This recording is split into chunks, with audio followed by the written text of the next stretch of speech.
ইরানের পররাষ্ট্র মন্ত্রণালয়ের মুখপাত্র নাসের কানানি সাম্প্রতিক আঞ্চলিক উত্তেজনা নিয়ে আমেরিকার সাথে সরাসরি আলোচনার সম্ভাবনাকে স্পষ্টভাবে নাকচ করে দিয়েছে।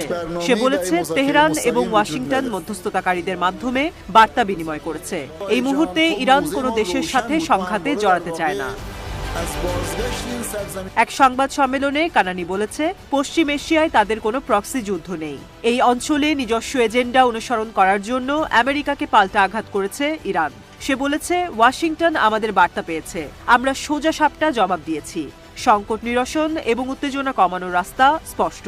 সংঘাতের কেন্দ্রও সুনির্দিষ্ট, কিন্তু আমেরিকা সমাধান চায় না, কেননা তারা নিজেরাই সংকটের অংশ। অক্টোবরের শুরুতে গাজায় ইসরায়েলের যুদ্ধ শুরু হওয়ার পর থেকে ইরাক ও সিরিয়ায় মার্কিন সেনাদের ওপর প্রায় 100